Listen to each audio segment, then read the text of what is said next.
time to wake up. It's time to wake up. It's time to wake up. It's time to wake up. Yeah, welcome to our panel, AI and data-driven sustainability. So, progress in the field of artificial intelligence has been enormous in the last couple of years, especially in generative AI. Most recently with the real-time features of GPT-4o for Omni. We saw the demos this week. It's impressive what's possible now, and I think this will bring us voice as the interface of the future even closer. But that's not the topic today. Today we want to talk about AI and sustainability. So, how can we use these powerful technologies for protecting our planet? How are individual companies and entire industry dealing with AI in terms of sustainability? And what role does politics play in this? This is what I want to discuss with my dear guests. Sebastian, you are since July 2021, he's CIO at E.ON, overseeing the IT strategy, operations, governance, and the development of digital customer solutions. Before joining E.ON in 2019, Sebastian held various management positions at Microsoft, most recently as Director of Business Development for Emerging Markets. Annika has been Head of Technology and Innovation Management at Siemens since June 2021. In this function, she's responsible for the strategy of Siemens technology and reports directly to the CTO of Siemens. Franziska is a German political scientist and politician. She has been a member of the German Bundestag since 2013 and Parliamentary State Secretary at the Federal Minister for Economic Affairs and Climate Projects since December 2021. Very long. Okay. So, and Karl is the chairman of the supervisor board, and I'm pronouncing that in German, okay? HAWE Hydraulik SE Munich. And in October 2020, he was elected as VDMA president. That's the German Engineering Foundation. Or how would you call it? A machine and equipment manufacturers. Everything which is machine components and equipment. Great. Okay, thanks. So let's start. Everyone is talking about AI, especially about generative AI, but 1.5 years after the release of ChatGPT, a lot of companies struggled with a proper AI strategy. But first of all, Sebastian, what were your first thoughts when you first used ChatGPT? I think the very first one definitely is wow, because it's not your father's AI any longer. But the longer I think about it, for me it was important, and I thought finally the IT industry found a killer case to showcase the capabilities of artificial intelligence. Working with Microsoft, I've seen a lot of things in the kitchen, what's cooking, so it was clear something is coming, but it was always hard to explain to the people in society what is the power of AI. And I think Gen AI was definitely one of those, what they call killer use cases, to make it clear what's behind. And before AI is used on a large scale, what does it actually take for companies to use this technology, and what are the biggest obstacles? I think that there's a variance of things you need to think about, but what people sometimes forget is about get your data strategy right. So everything which comes or what is required for AI, machine learning, is a stable data environment. And companies like ours, where you have a legacy of data creation, there's a ton of data, that's not the issue, but those data was never made for computation with AI algorithms. So you really need to clean up your data, make it accessible for people driving data machine learning models. So there's a lot of base work required. So what is doing E.ON with AI? Do you have any specific examples? There are many examples, because at the end, we really see that for the energy transition, AI is a very relevant vehicle to make it happen. But let me give a very concrete answer. One case, or what we are doing is, for example, with coal inspections. We have power poles, right, for power lines.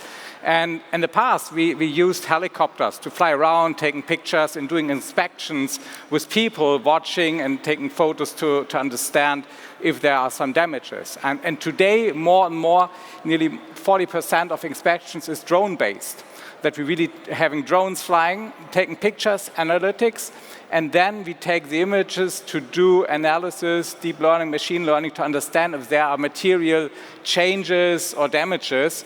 And this is one of many, many examples where we see AI today. And I think what's important is that we are talking about machine learning algorithms that exist a couple of years and not the Gen I hype that we are talking about. What I just was saying, because in many businesses like ours, for years, AI is there, but many people have never realized how deep it is there and what's the potential. And this goes back to what my thinking, wow, finally we have that Gen AI, which is just a very specific use case, but it makes clear to society, to everyone, wow, there is something coming. And you said a sentence that I remember a lot. You said, we cannot successfully implement the energy transition without AI. What do you mean by that? Well, if you think about what energy transition means, it's a change of the system. In the past, we had very static environment where we have power plants with a very static and long lifetime, 50, 80 years. There are power plants, coal, nuclear. And then you have consumption on households or industries. And those consumption patterns have been super static, right? There's a household, one TV, maybe two TVs, a computer, but that's it. But with the energy transition, we are moving into a decentral, as you know, energy system, which starts with not having tens of energy power plants. And now, just in Germany, we have more than 1 million power plants, solar panels, and so on, connected to the grid. And the same side, we see also on the consumption side that streets with households planned in the 60s as a household today behave like small businesses with charging points for the cars. The consumption was never planned this way. And manage the energy flow and keep the net stable and do the entire optimization of a really moving energy grid, this requires a lot of data and machine learning, artificial intelligence. It's impossible to do all those computations manually with millions and millions of combinations on where the energy needs to flow. Annika, Siemens invests 6.2 billion euros in research and development in technologies like AI. So how do you roll out a technology strategy for AI throughout a big company like Siemens? Yes, there are three important aspects when you look at the AI strategy of Siemens. First of all, we want to be leading in terms of industrial AI. So to understand what are the most important trends towards not only an AI, also to other technologies. And for example, you mentioned ChatGPT. So in 2016, we already started to work on large language models. So it was not a big surprise what is possible with ChatGPT. We have already understood that years before. Second aspect is to enable the transfer of technologies like AI into our businesses and finally into our products, because only then we will be successful as a company if we can make this. And then the third aspect for me is the convergence of technologies, because AI by itself cannot solve all the sustainability problems. To give you one example, we have designed a gripper from a robot arm, you know, something that picks up bottles or whatever. And with AI, we were able to design this gripper in a complete new way. No human would ever have thought about such a complex structure. But you cannot manufacture it as it was designed by AI. But with the help of additive manufacturing, we could also produce this gripper with reduced energy consumption, with a reduced CO2 footprint. And actually, this gripper has way less material, 60% less material, so it has a really big impact on sustainability. And talking about sustainability, as you mentioned, an important keyword is the digital twin. So you've created an entire district at Siemens Stadt Square in Berlin as digital twin. So what exactly are you doing there, and which role will play AI? Yeah. So first of all, Siemensstadt Square, it's a district here in Berlin. The groundbreaking ceremony will be in June, so still a little bit to go. But in 2030, we expect 35,000 people living and working in this district. 25,000 people. 35,000 yeah. people. But already today, we have that digital twin of this district. And we have this now, but also then. So we get a lot of data also in 2030 to keep this digital twin alive, to be able to understand what is going on there in terms of energy consumption, for example, also energy generation by solar and so on, water consumption. And having this overview of a whole district, we are able to optimize the whole energy flow, water flow, and so on and so forth. So our goal is to become carbon neutral in this district as well. So you talked about data. How do you organize collaboration with other companies, and when it comes to facilitating data exchange? So when I see you two, E.ON, you have same ideas, same use cases. So how does it work when you want to when you want to collaborate more? I mean, there are different approaches, and just looking at, for example, the supply chain. So we have, when you look at the supply chain of a product, 90% of the carbon emissions are in this supply chain. So if you want to optimize it, and that's kind of the theme today, you cannot optimize something you don't know. So we need to understand where in the supply chain is the CO2 emitted, to be able to optimize it. So every supplier has to give us the data about the CO2 footprint in this supply chain step. And therefore we have Green, which is a platform actually, where all the data along the supply chain is gathered, and then you understand the CO2 footprint at the end of the supply chain of your product. And that's just one example, right? So, but it's really important because we don't want to compare pears and apples, but having this common understanding, common standards about how to measure CO2, that is very helpful in terms of optimizing. And by the way, because we talk about data, this Green is also integrated in the platform Catena-X for the automotive industry. Okay. So Franziska, we heard of data exchange. Data is key in the age of AI. There's a project called Manufacturing X, and that aims to create a shared data space for the industry. So what is the idea behind the project, and how does it exactly work? Yeah, thank you. Allow me just to say that I'm very happy to be here today because there are so many exciting projects, ideas, innovations out there, so much future. And I'm going around afterwards, and I'm already very much looking forward to that, because in Germany right now, the mood is often, oh, everything is going down the drain and everything is not working. And I'm sure that here there are many things that are really impressive and ahead and showing us the way to a better future. So thanks for all being here. For the question, Catena-X. Back to the question. What is Manufacturing X and how does it work? I start with Catena-X because she mentioned it. Because Manufacturing X is a follow-up project on Catena-X. And Catena-X was, as she just said, in the automotive sector. The idea to create a safe space for data sharing, where the actors along the supply chain could exchange data on CO2, as you said, also on the parts that are in a product in terms of circularity. And the idea is to do this in a safe data space, because we have learned there is a lot of data, but the question is how much do you share it, and with whom do you share it, and under what conditions. And we know that there's a lot of cybersecurity concerns, etc. So you need to have a safe environment where you share data. And that was the idea behind Catena-X for the automotive sector. Last summer, August 23, we started Manufacturing X, which is, as it says, for the manufacturing sector. 5 projects have already gotten the funding. Many actors are sitting here. Siemens, with others, got the largest. It's a 72 million project. It's called Factory X, and you're building up that platform there. And then you have it in the aerospace, in the defense sector, so we have it sector-specific. And that's what we're doing, and I think it's a contribution to allowing us the best use of data. And if you may, because you said the key is in the energy transformation to have these tools. I totally agree. We will not be able to do the energy transition without digitalization and AI. And for that, you also needed data. So what we did were facilitating the smart meter rollout in Germany.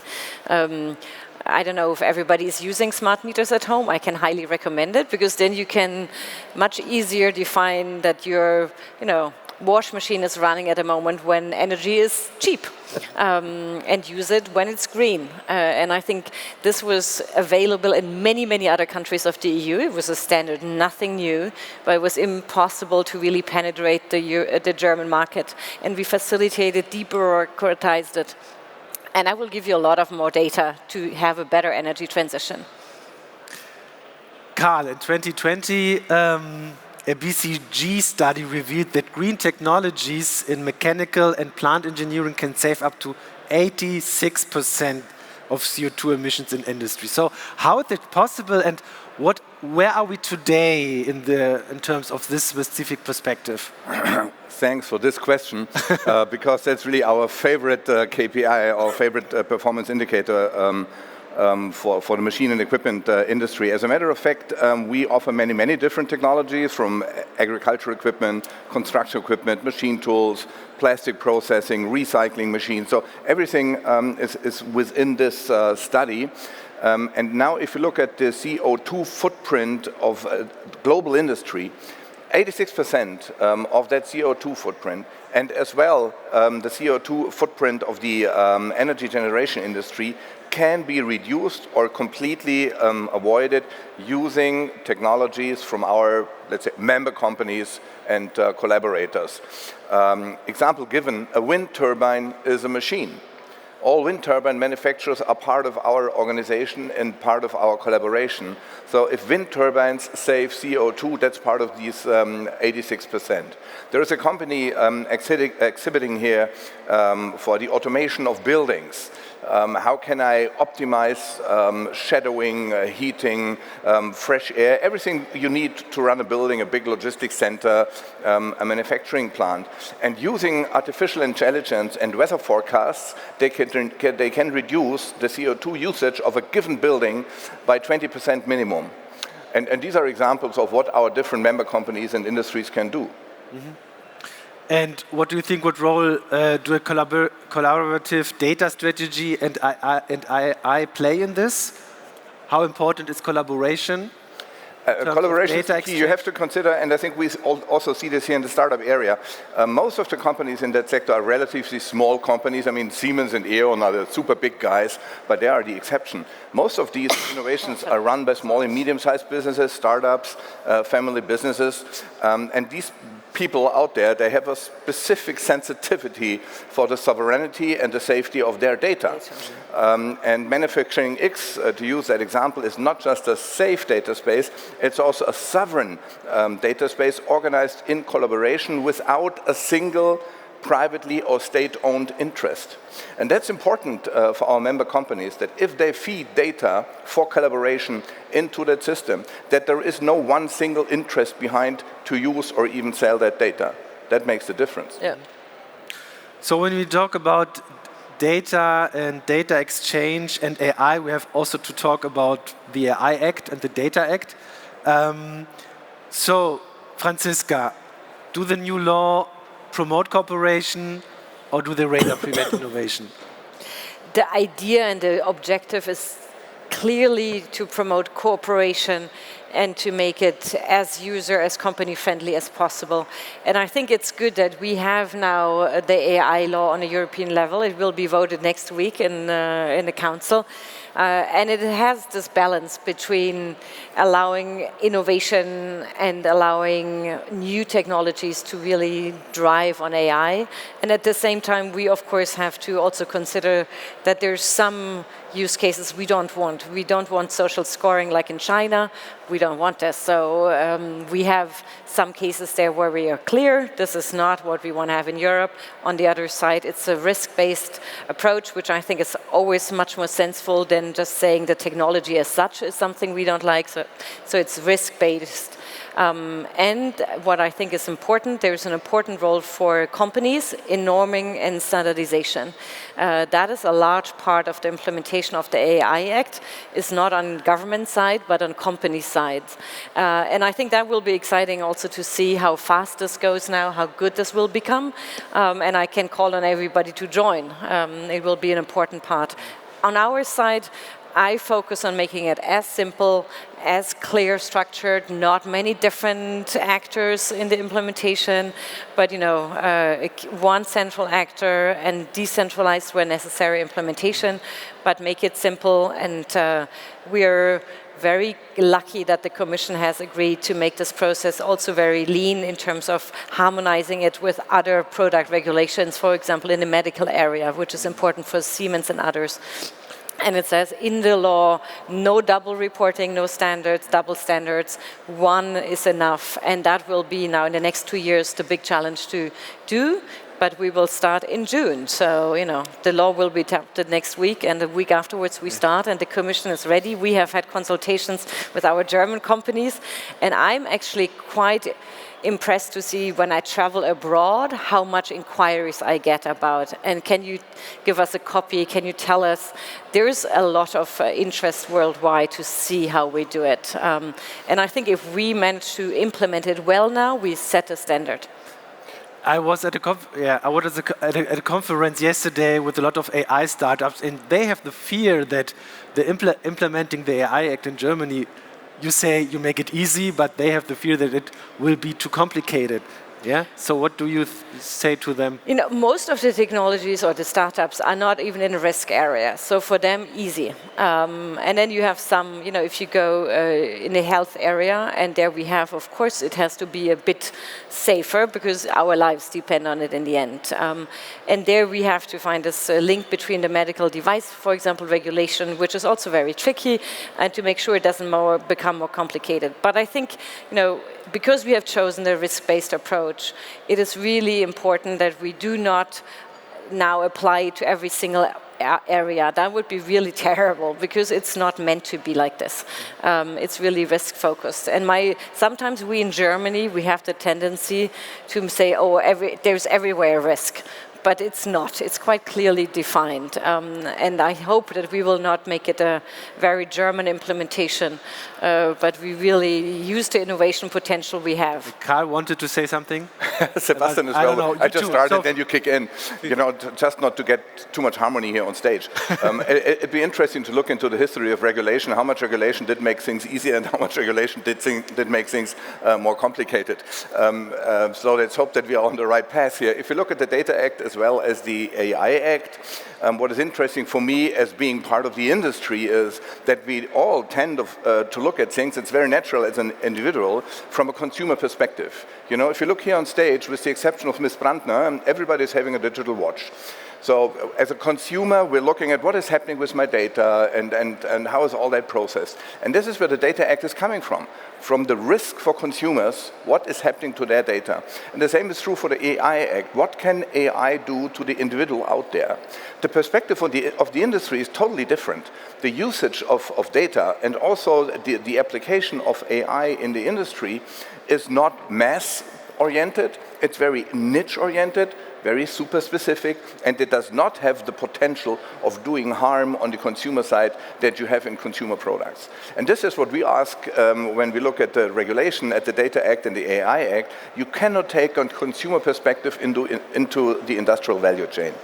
Okay, Sebastian, and then perhaps... Just wanted to go in a similar direction because I think there are scenarios where regulation is required, social scoring, and those topics are going to the hearts of people. But what we really need at the end of the day is to ensure that we have access to innovation. And at the end, I'm not that concerned about us at E.ON, a big company, as you mentioned, to manage that regulation. But I'm more concerned also about startups and smaller companies, which face a much bigger challenge to really understand what it means to comply to those regulations. So for me, access to innovation is super, super critical. And let's see the positive sides and not start with the risk first. Okay. So do you want to give an answer? No, I agree. And, as you said, it's only seen from the individual. Actually, in this law, it's in some as health, for example. That's of course an individual, but it has also a general dimension. And we have the general dimension of our critical infrastructure, which is not from a consumer perspective, but the entire society. And I think when we talk about the energy system working on AI, we have an interest that this is secure, and you have it too. So I think these are very legitimate concerns that you have to integrate when you use it, because we need to guarantee the safety of our energy system. And I think that is not a purely consumer-based concern, but it's our all interest. And that's why we have a risk management there. And there is critical infrastructure where you have to be a bit more careful on how you use it. And I think you would agree. Yeah. And then you have many other areas where we don't care. I'm like, you will be able to do whatever you want, which is good.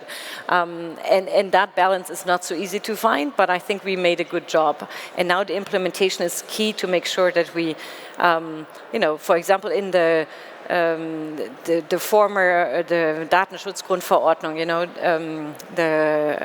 not the data protection law. We in Germany have implemented on a state level 16 different. I hope we will not do this mistake in these regulations, and that we will not go into a very complex system of implementing it. I'm fighting for this, and I'm very confident we will not do the same mistakes. Annika, your perspective? Well, from my perspective, I think it's good that we have that dialogue, not only on stage, also backstage, so to say, and that the industry is heard. And as you said, now it's time to really work on the details. My concern is that if we look at AI, it's really hard to find the experts, and it's also hard to find experts in standardization. Now, finding an expert for standardization with AI background, it's really tricky. And if you find those, sometimes as a company like Siemens, you do not necessarily bring them into those boards. Yeah. So that is my personal concern from an industry perspective, which we need to consider. Yeah, I think it's good that you approach that, because the industry has fought much that large parts of the implementation of the AI Act are not by the state, but by standardization bodies which are run by companies. And of course now it comes on companies to staff and send their expertise. And I really hope that everybody will do this. And I know it's not so easy, because actually you need these experts at home in your company. But that was your begging, and we said we will do it, we will follow your call, and now it depends a lot on you to really get these standards right, because that will make the life easier than for all the small ones, if I may say so, to apply them. The time is running out. One last question to you all. We have a massive increase of data, advanced AI technology, and we have a political framework. So, globally speaking, what do you think? What fundamental role can AI play in mitigating global warming? Is this just a drop in the ocean, or is this more serious? What do you think? Karl, perhaps? Do you want to start? Well, I think it's dead serious. Yeah. If I look at our 3,600 member companies, I wouldn't know of a single one which is not reflecting upon or working already with AI, either in manufacturing, in administration, or in their own business model and products. We are just seeing the tip of the iceberg. And there is a huge potential in technologies coming forward that make manufacturing, that make industry more effective. And every point of efficiency is a reduction in CO2 footprint. This is what we have to consider. So I don't like the word game changer, but I think in the next 5 to 7 years, we will really see technologies that we may not imagine today. Mm-hmm. Sebastian, what do you think? I think already today, what we said is there is no energy transition without AI. And we have not taken into consideration what is coming next with Gen AI and the next versions. At the end, we are in the very version 1 of AI. And what we see today is that we do a lot of algorithms which are really well known in the AI space, like image recognition, image analytics, but this is just the beginning of everything. And we are requiring those small pieces of AI landscape today to make it happen, and there's so much more to come. Annika, last words. We have heard the figures today, so I definitely believe that we need AI to become sustainable, but at the same time, we also have to make AI sustainable. We as Siemens, we have joined the Green Software Foundation, and I think that is a good approach to also think about how can we ensure that our AI is sustainable, that we don't think twice or even more times, and therefore that needs to be also considered. Okay, okay, so thank you all. So we have a lot of to do in the future. Thank you.